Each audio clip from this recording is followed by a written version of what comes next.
지금 여러분은 누구에게 속해 있습니까? 지금도 우리를 사랑하시는 분은 여전히 저와 여러분에게 속해 있습니다. 그리고 그 속해 있는 자를 찾고 계시기도 하죠. 하야리 이처럼 소중한 일이 있을까요? 어쩌면 이보다 더 안타까운 일도 없을 것입니다. 나는 나의 사랑하는 자에게 속하였구나. 그가 나를 사랑하고 사모하는구나. 이것은 그 속해 있는 그 소속을 친히 우리에게 밝혀주신 그 팩트이기도 합니다. 근데 그 소속은요, 조건이 있어요. 반드시 그 사모함이어야 합니다. 그분을 사모할 때 언제든지 나는 나의 사랑하는 자에게 속해 있다. 이렇게 우리에게 함께 하고 싶은 사랑이시죠. 근데 우리는요, 지금 우리가 속해 있는 것이 너무 많습니다. 별로 중요하지도 않은 일에 틈새도 없이 꽉 차 있고, 근데 이방인들은 이게 맞습니다. 또한 그렇게 살 수밖에 없는 사람들이죠.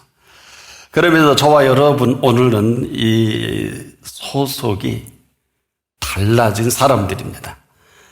전혀 우리는 언제나 그들과 함께 그렇게 살 수밖에 없었죠. 또 그들에 속해 있는 그 소속을 벗어날 수도 없었지만 우리가 그 앞에 나올 때 천국 백성을 삼아 주셨고 감히 천국의 시민권까지도 부여해 주셨습니다. 때문에 그 전에 아무런 보장도 또 아무런 보호자도 없이 사는 게 맞다면, 근데 이게 뭘까요? 보호자가 없고 보장이 안 된다는 건 불안이죠. 염려와 근심은 떠날 날이 없죠. 자, 그런 우리들에게 그럴 필요도 없고 그럴 이유도 없게 만들어주신 소속이죠. 근데 이 소속이 얼마나 대단한가 하면 생명만큼은 아무도 건드리지 못합니다. 여기에 부과된 모든 삶의 동선까지라도 그 사랑의 소속이 분명할 때 우리는 그 손길로 인생을 가장 자유롭게 살아갑니다. 근데 안타까운 것은 어느 틈엔가 우리가 이러저러한 일에 빠져서 지금도 그 일에 치닫거니 하느라고 신세 한탄하는 사람도 있을 것입니다. 이게 보통이 아닙니다. 틈새도 없고 아마 이 가운데 숨이 막힐 지경이 있는 분도 있을 것입니다. 이것은 벌써 그만 소속이 달라진 것을 말합니다. 어느 틈엔가 저는 익숙하게 살아왔던 이 삶의 습관대로 빠져버린 거예요. 그러다 보니까 아니라고 하면 사람이 들어오고 아니라고 하면서 그만 돈이 들어오고 더 심각한 것은 외롭고 쓸쓸하기까지 합니다. 그럴 수도 있겠습니다만 이 모든 일들은 하나같이 우리가 아주 익숙하게 살아왔던 이 삶의 습관들입니다. 또 다들 그렇게 살지 않습니까? 이방인은 이게 맞지만은 그렇다면 그냥 돌아간 걸까요? 맞습니다. 이런 결코 소속된 사람은 아닙니다. 나도 모르는 사이에 이 소홀함이 이렇게 끝간데 없이 나를 닫고 채버린 거거든요. 근데 이유가 있어요. 우리는 어느 틈엔가 자꾸 뭔가 해야 되는 줄 압니다. 아주 틀린 얘기는 아니겠습니다만은 내가 자꾸 뭘 하려 치면 그 모든 걸 구비해 주시고 준비하신 분은 또 뭐가 될까요? 여기에 우리 긴장이 있습니다. 그럼에도 우리가 살아갈 동산은 구비해 놓으신 사랑의 동산입니다. 이 모든 준비된 그 준비로 그 앞에 살아가는 움직임을 삶의 동선이다. 이렇게 말씀을 드릴 수 있겠습니다. 바로 이 점입니다. 지금도 누구에게나 열려져 있는데 아무나는 아니에요. 그래서 소속을 지금 묻고 계신 것입니다. 나는 나의 사랑하는 자에게 속하였구나. 그냥 듣지 않기를 바랍니다. 가벼운 말씀이 아닙니다. 이 사랑의 소속을 아주 분명하게 말씀하신, 그렇지 않다면, 이 속해 있지 않으면 아무것도 아닙니다. 사랑은 지금도 그 속해 있는 그 사랑 안에서의 그 모든 사랑이거든요. 그 사랑 안에서 모든 사랑을 펼쳐가고 싶으시는데 그만 우리가 어느 틈엔가 익숙한 습관으로 빠져들어가는 것입니다. 우리가 지금도 아니라고 하면서 그 속해 있는 것에 종속이 되어 있어요. 한마디로 종속이라는 것은 거기를 쫓아서 어느 틈엔가 이것으로 살아가는, 종속되어 살아가는 줄 전혀 눈치도 채지 못합니다. 그리고 나는 열심히 산다고 그래요. 전에 그랬거든요. 그냥 그대로 한순간에 내 삶이 익숙한 삶대로 들어가 버린 거거든요. 참 안타까운 일이 아닐 수 없는데 우리가 그렇지 않을 것 같은데 그만 어느 틈엔가 이렇게 그만 깊숙이 빠져버린 것입니다. 또 이게 편하고요. 자, 우리가 변화가 안 된 것이 아닙니다. 또 변화되어야 하는 것은 아니에요. 우리는 사실 변하지 않습니다. 또 변해야 하는 것이 아닙니다.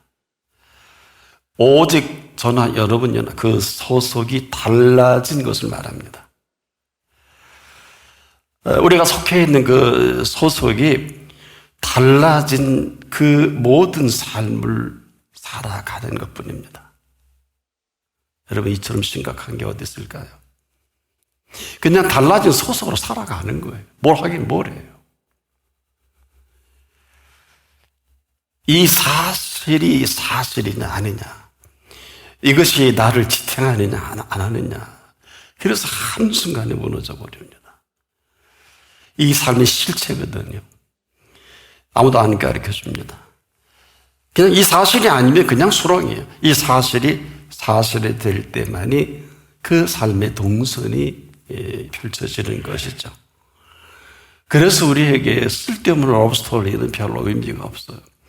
그분과의 이 러브스토리라는 것은, 이것은 한치도, 그래서 우리 이것을 미러라고 할 수 있겠습니다. 은밀한 중에 이렇게 기도하라 하신 이유예요. 여러분이 생각하는 은밀이 아니라 이건 한치의 틈도 없어야 돼요. 그게 은밀한 것이거든요.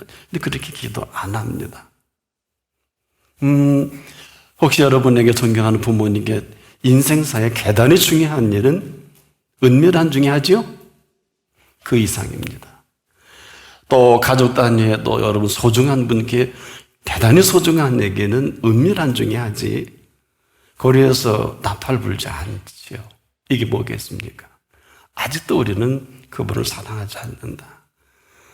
할 수만 있으면 이 러브스토리는 미로가 깊어져야 할 것입니다. 그 깊은 속내까지 들어가는 게 맞습니다. 그래서 저나 여러분의 인생사가 아니면 몰라도 이방인은 아니지 않습니까? 그렇다면 이 사랑 이야기의 주제만큼 중요한 주제는 없어요. 바로 우리의 살아가는 일거수일투족, 숨쉬는 것, 이 모든 것들이 이 관계성이 아니면 다 엉클어집니다. 이것을 한 단어로 예수님이 이렇게 심각하게 말씀하셨어요. 나를 떠나서는 너희가 아무것도 할 수 없습니다. 이 말씀이 그 말씀입니다. 바로 이 사랑의 관계성이 틈새가 난다거나 또 문제가 생긴다면 심각해지는 거예요. 이게 바로 절체절명이다. 이 절체절명의 실체로 살아갈 것인가? 하여간 이보다 심각한 게 없는데 지금 엉뚱한 데 심각하지 않습니까? 그렇다고 여러분의 다른 것들이 심각하지 않아서 심각하지 않다는 게 아니라 이 심각함이 어그러지면 여러분이 사는 모든 삶의 주변이 다 어그러질 것입니다. 한마디로 아무것도 아니에요. 아무리 우리 의지로 또 노력을 하고 애를 써도 아무 소용이 없어요. 해보신 분들은 잘 경험할 것입니다. 억지로는 흉내낼 수 있어요. 기쁜 척, 즐거운 척, 은혜 받은 척, 믿음 있는 척은 가능한데 이거 몇 날이나 되겠습니까? 그냥 그 실체가 드러나면 믿음 없는 얘기를 거침없이 하지 않습니까? 보세요. 누가복음 15장에 그 탕자의 이야기가 있죠. 거기에 큰 아들이 아무리 큰 아들이 아버지 집에 오래 있다 해도 아들로서의 아버지가 아니면 그냥 종으로 살아갈 수밖에 없어요. 근데 아들만 몰라요. 그냥 종으로 살아가면 그냥 종이에요. 삶의 내용 중에 이보다 심각한 건 없어요. 그는 종인 줄 전혀 의식 못했습니다. 그 둘째 아들이 돌아올 때까지도 본인은 절대 그렇다고 생각하지 않았는데 그냥 왔더니 어떤 일이 벌어졌습니까? 최소한 형으로서 한두 마디는 해야 되잖아요. 화부터 냅니다. 종 불러요. 종 뭐야? 자, 형도 없고 어느 틈엔가 아버지의 아들도 없지요. 그냥 보이는 게 재산뿐입니다. 우리말로 하면 돈뿐이에요. 그런 아버지의 이야기를 언필증합니다만은 아버지와는 전혀 관계없어요. 할 말도 아니고 해서는 안 될 말을 거침없이 내가 여러 해 아버지를 섬겨 어김이 없거를 내게는 염소 새끼라도 주어 나와 내 벗으로 즐기게 하신 일이 없거늘 아버지의 살림을 장녀들과 함께 삼켜버린 이 아들이 돌아오며 살찐 송아지를 잡으셨나이다. 누가복음 15장 29절입니다. 여기 아버지가 무슨 말을 어떻게 하겠어요? 여러분 같으면 아마 미가 징징고 결파를 보겠습니다만 이 좋은 아버지는 너는 항상 나와 함께 있으니 내 것은 다 내 것이로되 이 내 동생은 죽었다가 살아났으며 내가 잃었다가 얻었기로 우리가 기뻐하고 즐거워하는 것이 마땅하다 하니라. 15장 누가복음 31절로 32절. 한마디로 마땅한 아버지 앞에서 마땅치 못한 아들이 되어버린 겁니다. 이런 비극이 어디 있을까요? 우리가 지금도 마찬가지입니다. 아버지 되신 아버지 하나님 앞에서 나는 나의 사랑하는 자에게 속하였구나. 그가 나를 사모하는구나. 이렇게 사모하는 이 사모함에 그냥 속하고 싶으신 거예요. 다른 것이 아닙니다. 뭐 하래요? 뭐 가지고 오래요? 뭘 해요? 그냥 이 사모함 속에 나는 나의 사랑하는 자에게 속하고 싶은 거예요. 그리고 그가 나를 사모하는구나. 이 사모함이 내인 이 사랑의 종속관계를 갖고 싶은 거란 말이에요. 이렇게 사랑하고 또 이렇게 사모하는 이 관계성 속으로 들어오고 싶어 하시는 것입니다. 지금 다른 것이 아닙니다. 여러분 이 사랑 때문에 이 사랑 따라서 이 땅까지 오셨어요. 또 이 사랑을 나타내고자 사람의 몸을 입고 우리를 만나 주셨어. 오늘도 제가 그분의 이야기를 거침없이 하지 않습니까? 나를 떠나서는 너희가 아무것도 할 수 없다. 바로 인간의 몸을 입고 너무 급하셔서 우리를 찾아주셔서 왜일까요? 그 지으심의 비밀을 그렇게 인격적으로 만나야 알아듣잖아요. 절대적 모품으로 알지 인간의 몸을 입고 잡숴 보시고 함께 움직이고 함께 사는 이 아름다운 정말 아름답게 이를 데 없는 이 세상을 우리 아름답다고 하는 사람을 전 많이 못 봤어요. 이 경치는 찾아갈 경치가 아닙니다. 지금이라도 눈을 들어 산을 보세요. 본론이 없는 사람은 큰 산만 산이고 괜찮은 산만 산이고 이런 천박하고 허접스러운 인생을 살지 않습니까? 산에 올라가다가 목숨 잃고 이게 완전 개와 같은 죽음 아니에요. 지금 이런 사람이 한둘입니까? 왜 무리를 걸어오셨을까요? 인생은 언제나 밤사경임을 잊지 마세요. 저와 여러분이 사는 이 땅은 밤사경과 같은 풍랑을 만난 사투를 벌이는 이러한 현실입니다. 그런데 그 풍랑과 사투를 벌이는 이 어마어마한 파도 속을 걸어오신 이유를 이제 알 것 같습니까? 왜 무리를 걷게 하셨을까요? 풍랑이 잔잔해진 게 아니에요.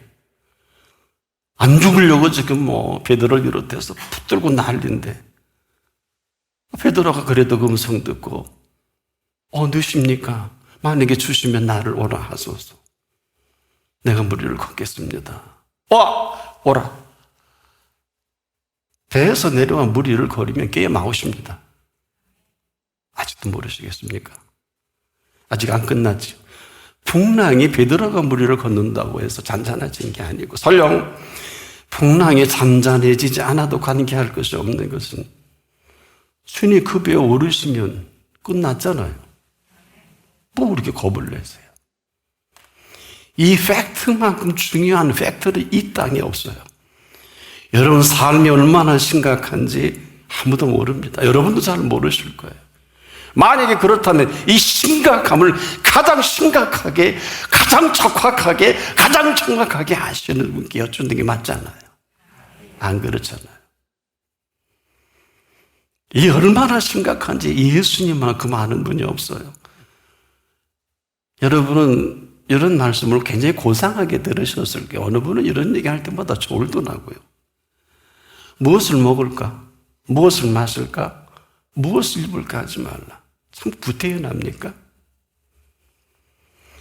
인생은요, 일생을 이 범주 안에 살다가 먹을 수 없고 마실 수 없고 입어도 소용이 없을 때, 그때가 인생의 생을 마감하는 시간 아니에요. 기껏 수위나 입혀야 되는 시간. 사람들은요, 먹고 사는 문제 때문에 전쟁을 일으켜요. 지구촌을 지금 요동치게 하는, 경제까지도 뒤흔드는 우크라이나의 전쟁은 이 지구촌에서 곡창지대, 우크라이나만한 곡창지대가 없어요. 이 푸틴이 이걸 먹고 싶어서 그 짓거리를 한 거거든요. 아주 비옥한 땅입니다. 거기에 나오는 금유채, 거기에 나오는 모든 밀은 최상품이에요. 그렇게 좋을 수가 없어요. 이 먹고 사는 문제 때문에 살인합니다. 분쟁은 말할 것도 없고 정치적 헤게몬을 쥐고 뒤에 흔드는 이유도 이 문제예요. 시기와 질투, 죄 짓는 일을 거침없이 하는 것이 이 문제입니다. 그런데요, 예수님만큼 이 사실을 심각하게 여기신 분이 없는 거를 아는 사람이 많지는 못해요. 그래서 인생에 아무리 노벨 문학상, 무슨 상 받아도 인생의 생각이 짧은 것은 이런 줄 상상을 못 합니다. 혹시 여러분, 감이 오신 분이 가운데 논문 하나 쓰셔서 이 세 주제로 분명히 전 노벨상을 주리라고 봐요. 전 시간이 없어서 못 합니다만. 여러분, 세상의 해아래 먹고 사는 문제로 그냥 그들의 인생에 여러분의 행과 불행이 그대로 결정납니다. 본인들만 고상한 척 하는데 이건 고상하고 고상치 않고 얘기가 아니에요. 여러분, 어떤 일 해도 이 먹고 사는 문제입니다. 오래된 사세를 사는 어느 철학자 한 분이 인터뷰 중에 이런 얘기를 하더라고요. 그때 SD나 픽업이 왔는데, 강사 활동할 때 너무 생활이 어려워서 그 대학보다는 지금 내가 있는 그 대학이 좀 사립대학이니까 강사를 더 주더래요. 그래서 거기 안 갔다 그러시더라고요. 가벼운 얘기일까요? 먹고 사는 문제, 다른 문제는 아니에요. 아무리 강의가 탁월하면 뭐 합니까? 거마비가 없으면 못 가요. 배를 굶기지 갈 수는 없잖아요. 이건 굉장히 심각한 얘기입니다. 다 배부른 소리예요. 다 고상한 얘기예요. 다 쓸데없는 얘기입니다. 세상에 이 먹고 사는 이 심각함을 언급할 수 있는 데는 딱 한 번밖에 없어요. 이분은 여러분이 지금 못 알아들어서 그랬죠. 공중의 새를 보라. 이게 무슨 조류학자의 괴뇌가 아니에요. 그런 모든 생태계를 보면 생물학자의 관점이 아니란 말이에요. 드레핀 백합화가 어떻게 자라는가 생각하여 보라 그랬는데 이걸 제대로 생각하는 분 저는 많이 못 만났어요. 아주 드물어요. 왜냐? 들의 백합화 얘기가 아니에요. 어떻게 잘하는가 생각해보라는 얘기는 여러분 혹시 아는 지인 중에서 이런 말 하는 분 봤어요? 이건 못합니다. 왜? 공중에 나는 새를 책임을 져야 되고 그를 기르시는 분만 할 수 있는 얘기예요.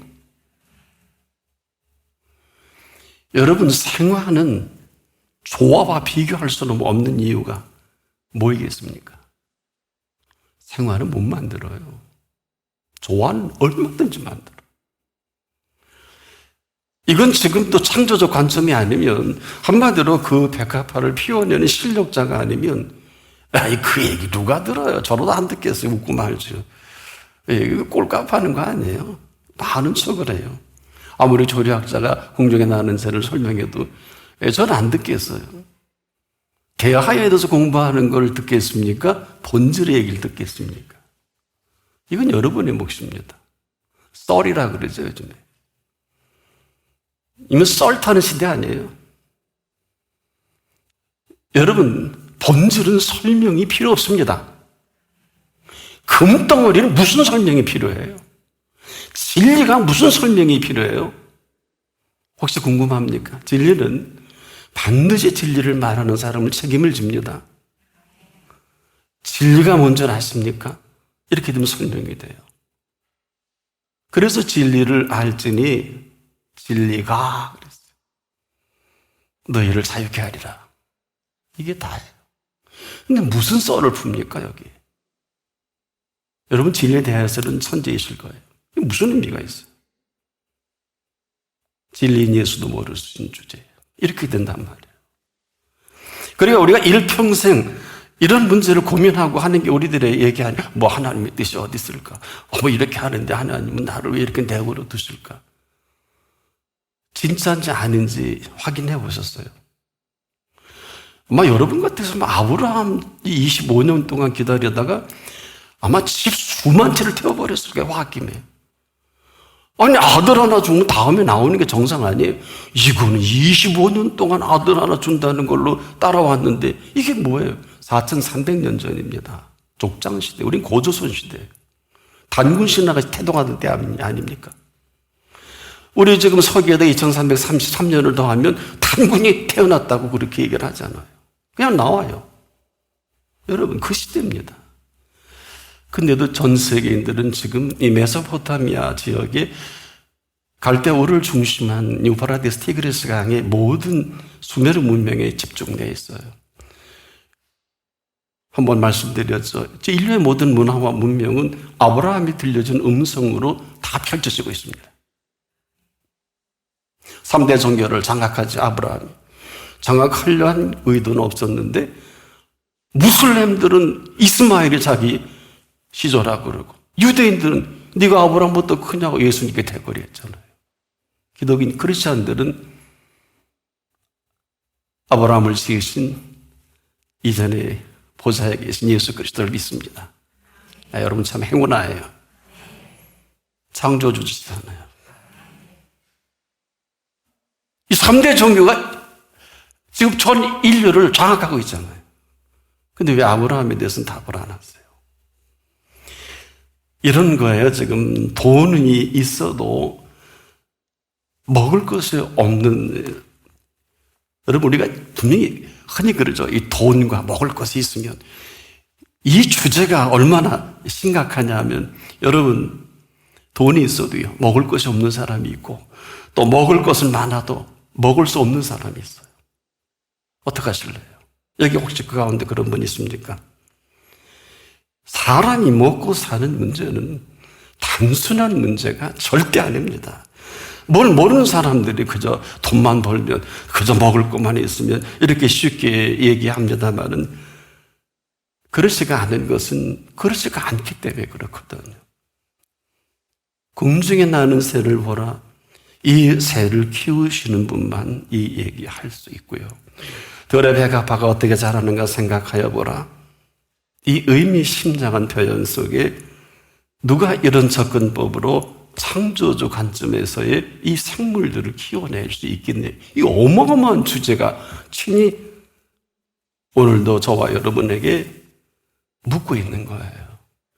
그래서 3차원에 사는 인생들은 먹고 마시고 입는 것이 전부입니다. 본인만 몰라요. 모든 사람의 움직임은 이것에 따라 있어요. 카이스트 학생들이 지금 전부 공부 안 하고 의대 간다 그러죠. 왜? 먹고 사는 게 편하니까. 답이 그냥 나와요. 왜 대통령 하려고 그럴까요? 아무 지식이 없어도 수천 개의 공사 자리, 석유공사, 무슨 가스공사, 이 자리는요, 거기 전문자 아니어도 그냥 가다 낙하산만 태워서 보내기만 하면 1년에 연봉 1억 5천씩 나오니까. 그 밑에 사람들이 일 다 하니까. 다 아는 사실이에요. 그래서 하려고 그러는 거거든요. 지금 그렇잖아요. 어느 분이 그러더라고요. 아이고, 국회의원이 월급 안 받고 할 수 없을까? 텅 빌 거예요. 그렇지 않습니까? 답이 나와요, 그냥. 그럼에도 우리 4차원의 인생으로 그 코의 생기를 불어넣으신 이 생명사님만큼은 오늘도 그 코의 생기를 불어넣으신 분의 생기로 삽니다. 그분이 이 시간 친히 우리를 만나주신 거예요. 그리고 이 말을, 길을 알아들을 수 있는 이 사람이 이 가운데 얼마나 될까요? 왜냐? 잘 들으십시오. 인생은 잘 살아야 하는 인생이 아닙니다. 인생은 인생 자체를 잘 살게 하신 인생이에요. 이건 내용 자체가 다른 거예요. 요즘 하나님 얘기로 컨셉 자체가 다른 거예요. 하나같이 살 줄을 몰라서 이렇게 힘들고 불행한 거예요. 인생만큼은 원래 살면 힘든 거예요. 근데 힘 얻으면 힘들지 않아요. 불행한 사람이 행복을 만나면 그냥 행복하게 살면 되는 거 아니에요? 그래서 인생만큼은 적확하고도 분명하게 하신 메시지가 있지요. 양으로 생명을 어때? 구원해 주셨단 말이에요. 그것이 아니에요.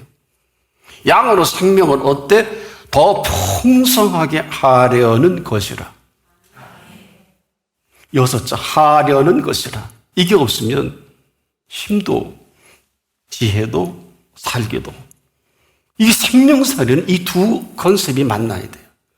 이 만나서 예수님이 정리해 놓으신 마지막 논문과 같은 결론이 뭘까요? 무릇 있는 자는 받아서 넉넉하게 돼야 돼요.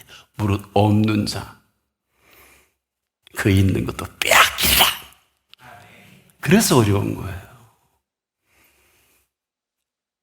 여러분, 지금도 우리가 이런 어마어마한 마스터 플랜을 가지고 우리를 이렇게 불러주신 이 자리가, 근데 자꾸 뭘 한다고 하니까 이 말 뜻을 알아듣는 사람만이 그 앞에 설 수 있지.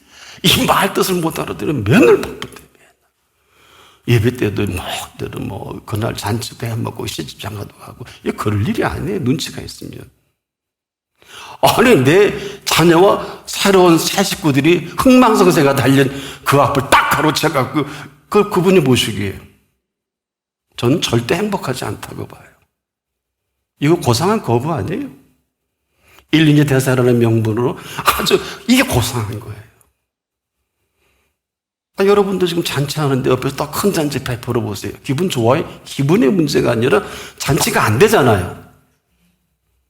근데 이것이 너와 나와의 관계는 괜찮지만은 종속의 관계에서는 이건 전혀 다른 얘기예요. 이게 거부예요, 알량하게. 근데 우린 거부하지 않았다 그래요. 우린 거역한 일이 없다 그래요. 거부했다 그러지. 같은 얘기예요. 이거는 지금도 선택사항은 아니에요. 필수사항으로 하나는 영원한 생명으로 사는 거냐? 이 시간에. 아니면 영원한 사망으로. 그럼 이 심각함을 너희는 마음에 근심하지 마라. 지금 근심을 떠난 사람이 몇 분이나 될까요? 우리 또 내일 일을 향해서 내일 일을 염려하고 내일 저쩌고 애들, 나, 너, 부모 내일. 이건 이방인은 그게 컨셉이 맞아요. 근데 예수님은 뭐라 그래요? 내일 일을 위하여 염려하지 말라. 명하신 명령대로 사는 사람이 여기 몇 분이나 될까요? 이거는 명령권자가 책임을 진다는 거예요. 내일이 안 올 수 있잖아요. 오늘 밤, 내일, 오늘 도로 찾으시면 어떡하실라 그래요? 내일 안 옵니다. 절대 많습니다. 오늘도 겁 없이 함부로 말하는 사람이 한둘이 아니에요. 뭐 부모님을 위해서 내일 억만금을 짊어지고 갈 건데 오늘 밤에 그 영혼을 도로 찾으시면 어떡하실라고요? 아닙니다. 때문에 이분이 심각하게 하실 때 듣는 척이라도 해 주십시오. 이 심각하게 말씀하신 이분에게 관심을 기울이는 것은 각자의 몫이겠습니다만 이분의 표현은 적확합니다. 정확한 거고 적확한 거고 다르죠. 그리고 아주 선명하다는 것은 그 살아계심이 나타나는 것을 말하고 이분은 생명살이의 주인이고 생명의 왕이십니다. 이 사실 때문에 이 우주 공간의 손길을 안다는 것이 없어요. 우리는 잘 모르죠? 이 움직이는 행성들이 어느 틈에가 유성의 한 조각이 이 지구를 해칠까봐 어느 누구도 이것은 손 쓸 수 없어요. 미 항공우주국인 나사에서도 할 수 있는 일이 아닙니다. 그냥 가장 좋은 천체 만원경을 갖고 볼 수는 있어요. 이 사람들은 괜찮은 돈 받고 지금도 그렇게 하고 있을 겁니다. 어마어마한 운석을 뭘로 막을 거예요? 제가 이렇게 말씀을 드리는 것은 부정적 개념이 아니라 그분의 손길로 이 태양계가 그리고 태양계를 옹해가는 은하계가 우주 공간에 그 숨결이 없는 것이 없단 말이에요. 이래서 숨을 쉴 때 시편 150편의 맨 결론이 뭔 줄 아세요? 아십니까? 156편 6절에 그랬습니다. 호흡이 있는 자마다 여호와를 찬양할지어다. 이게 결론이에요. 이게 결론이라니까요. 호흡이 있습니까? 우리가 지금도 이 말씀을 드리는 것은 알면 할수록 우리가 어찌 보면 모르는 게 더 많아요. 이 우주 공간에 되어지는 미스테리는 지금도 참 많은 물음을 해야 할 것이지만 그럼에도 관계할 것이 없는 게 왜일까요? 왜 그분의 손 아래 있습니다. 이렇게 물어볼게요. 지금 여러분을 위해서 혹시 대신 죽어줄 사람이 있습니까? 아니, 여러분이 혹시 중병에 암에 걸려서 오늘 마감해야 되는데 대신 죽어줄 사람이 있을까요? 아니, 대신 아파줄 사람이 있을까요? 불가능하잖아요. 아무리 부부가 애정이 깊고 부모 자식이 끈끈해도 부모가 대신 아플 수는 없잖아요. 어떡하시려고 그래요? 그런데 이 이유는 이렇게 묻는 것은 아무도 이 생명의 고귀함을 정통한 분이 없어요. 정확하게 아는 분이 없어요. 그런데 우리를 찾아주신 예수님은 이 생명이 정통하신 분입니다. 그러니까 나로 말미암지 않고 그렇게 표현하는 게 오늘도 죄송한데 이 설교를 들으실 거예요. 아마 내일을 인류 역사에 안 오게 하고 싶을지도 모르겠습니다. 이것은 성서적인 것은 아니에요. 왜 땅끝까지 이르러 그 계획이 있으시니까. 그럼에도 불구하고 우리가 하는 것을 보면 온통 그 길에 악하고 그 생각이 불의한 사람들 앞에서 할 수 있는 게 뭐 있겠습니까? 여러분 같으면 그 길에 악하고 그 생각이 불의한 그 사람이 전부 있는데 거기서 뭘 할 수 있을 것 같아요? 이스라엘 백성이죠. 우리 장관은 세워서 애굽으로 돌아가자. 나 옛날이 좋아. 나 카페 차 마시고 나 보기 좋아. 다 누가 준 건데. 그 아름다운 풍광. 아니, 너 커피 향을 만들 수 있는 그 후각을 누가 준 건데. 네 입맛은 누구 건데. 이렇게 묻는다면 정신 나간 사람이에요. 아닐까요? 우리가 이 생명의 고귀함 때문에 십자가에 대신 피를 흘리셨잖아요. 아니, 이후로만 인격적으로 우리가 아멘 합시다. 이 사실 때문에 이 모든 우주 공간 안에 이 태양계가 그리고 저와 여러분이 이 시간, 이 모든 운행 속에 이 시간도 들려준 음성입니다. 나는 나의 사랑하는 자에게 속하였구나. 그가 나를 사모하는구나. 바로 그 사랑해 주신 그 사랑에 응답을 하는 이 사모함만 분명하다면 뭐 다른 것은 볼 것도 없어요. 이를 위해 구비해 놓으신 모든 것으로 그 사랑을 나누며 살아가고 싶으신 거예요, 본문은. 나의 사랑하는 자가 너를 위하여 쌓아둔 것이로구나. 오늘 이 시간 이후는 이 쌓아둔 곳으로 살아갈 것밖에 없는 이 삶의 즐거움과 기쁨과 행복이에요. 알구나 기쁨과 즐거움, 행복을 얘기하셔야 합니다. 여기에 다른 거 대신할 수 있을까요? 대신할 건 없을 것입니다. 그런데 우리는 자꾸 대신합니다. 이 구비해 주신 이 모든 것들 가운데 하나를 내 것으로 만든 사람들이에요. 악하고 게으르기도 하죠. 막 그렇지 않다면 악하고 게으르진 않을 것입니다. 보세요. 한 것이 아무것도 없는 사람인데 이 사람까지도 주신 것으로 살거든요. 그런데 이 사람 주신 것을 받자마자 그냥 땅에 살짝 묻어둡니다. 생각이 따로 있겠죠. 이걸 악하고 게으르다. 이 사람 악하고 게으른 줄 모르고 지금 열심히 삽니다. 익숙한 삶의 습관대로 사는 것뿐이에요. 본인이 묻어두는 것도 본인 마음인데 왜 그랬을까? 본시 악한 사람은 할 게 그것밖에 없어요. 산 대로 그냥 늘 했던 대로 편한 대로 살고 싶지 않습니까? 살고 싶은 대로 살고 싶지 않습니까? 근데 이 주인은, 이 돈을 주신 주인은 돈이 아니라 마음을 주신 거거든요. 이 마음을 그대로 땅에 묻어둬 버린, 이 사람 늘 하던 대로 하는 짓거리를 그대로 한 것입니다. 주인은 돈을 준 게 아니라 마음을 준 거거든요. 보세요. 둘로 돌 남긴 사람, 다섯으로 다섯 남긴 사람을 한번 지켜보자고요. 여러분 잘 아시죠? 이 사람들이 같은 한 달란트, 두 달란트, 다섯 달란트인데 다른 얘기 없잖아요. 그런데 한 세월이 지나 약 한 20년이 시간이 넘었을 것입니다. 그런데 결과를 볼 때 어때요? 이 두 사람은 그냥 늘 하던 대로 그저 기쁘고 즐거운 마음을 주인에게 배웠고 이 좋은 주인이 줬으니까 그 마음을 받으면서, 마음은 마음끼리 알잖아. 여러분도 해보시면 애들도 어른도 친구도 성도도 마음끼리 통하는 분이 있잖아요. 이심전심으로. 늘 하던 대로 기쁘고 즐거운 주인 밑에 종살이 하던 이 사람들이 이 어마어마한 돈을 받고서도 우리가 배운 게 그냥 둘이 그랬을 것 같아요. 성경에는 없죠? 야, 이거 돈이 이렇게 큰 돈인데 우리가 마음을 이렇게 받는구나. 그러면 우리 주신 주인의 그 기쁨과 즐거움을 이 돈 때문에 빼앗길 수 없지 않느냐 하고 버는 게 기껏한 게 둘로 둘 남기고 다섯으로 다섯 남긴 건데 이거 잘한 거 아니에요. 근데 이 소중히 여겨서 그 마음을 받은 이 두 사람은 결론이 어떻게 돼요? 제 얘기가 조금도 틀리지 않을 겁니다. 주인은 둘로 둘 남기고 다섯으로 다섯 남긴 사람에게 뭐래? 똑같이 칭찬하잖아요? 이 땅의 셈법으로는 맞지 않는 셈법이에요. 이는 오직 그분의 셈법인데 왜 이랬을까? 주인은 그들에게 어마어마한 돈을 줬지만 돈이 아니라 마음입니다. 주인 것인데, 그래서 여러분 사랑해 보셨습니까? 부모, 형제, 자녀. 사랑은 그냥 가장 소중한 것을 속해 있는 그 사랑에게 부모가 자식에게 주든 똑같은 거죠. 그 사랑이 왜 우선해야 되느냐.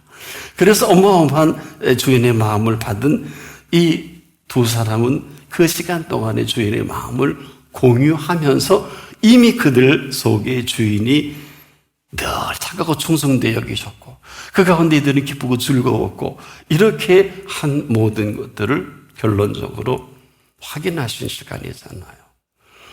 다른 얘기 없죠. 그런데 놀랍게도 둘이 똑같은 칭찬하죠. 착하고 충성된 종아.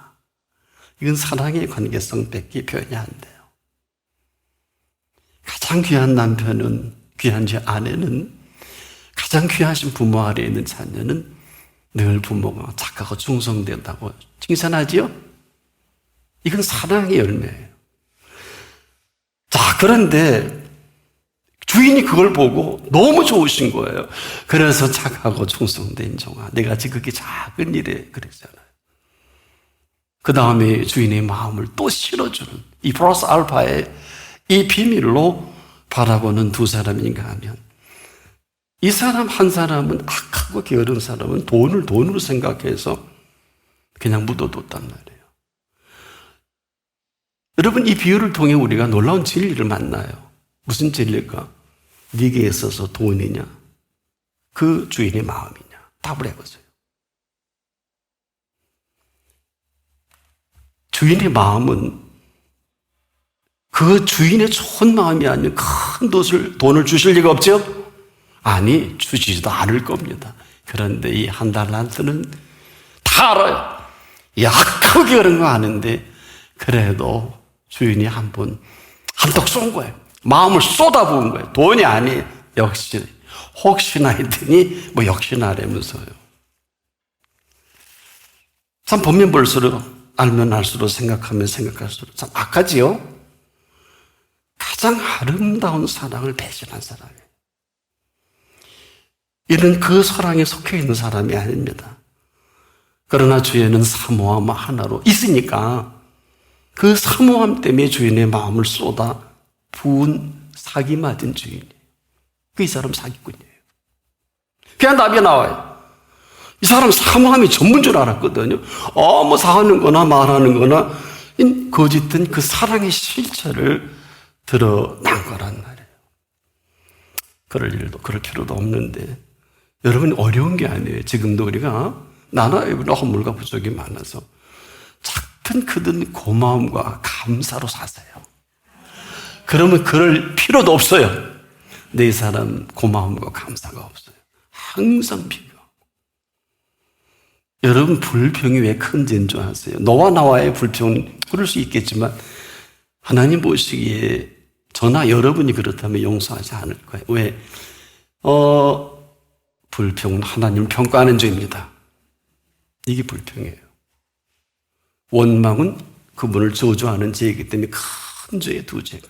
이스라엘이 이 두 죄를 40년 동안 벗어나지 못해 전멸하죠. 이게 우리 속에, 쟤는 왜? 나는 뭐야? 나 할 만큼 했잖아? 우리가 항상 그런 마음이 있습니까? 거기까지. 그래서 우리는 고마움과 감사가 생명과도 같습니다. 바로 무엇을 하라는 게 아니에요. 나는 나의 사랑하는 자에게 속하였구나. 그가 나를 사모하는구나. 나의 사랑하는 자야. 우리가 함께 들러 가서 동네에서 이웃숙하자. 우리가 일찍 일어나서 포도원으로 가서 포도움이 돋았는지, 꽃술이 퍼졌는지, 석류꽃이 피었는지 보자. 거기서 내가 나의 사랑을 내게 주리라. 합한 채가 향기를 토하는구나. 우리의 문 앞에는 각양 귀한 실과가 사곳 묵은 것이 구비하였구나. 나의 사랑하는 자가 너를 위하여 쌓아둔 것이로구나. 지금도 나를 사랑하시는 분께서는 오늘 나를 위해 쌓아둔 것으로 초청을 하셔서 살아가게 하시는 분이십니다. 합한 채가 뭘까요? 신랑 되신 예수 그리스도께서 신부된 저와 여러분에게 그 사랑에 소유되게 하신, 즉 사랑으로 소유하게 하신 이 모든 소유로, 모든 것을 소유하게 하신 것으로 하루를 살더라.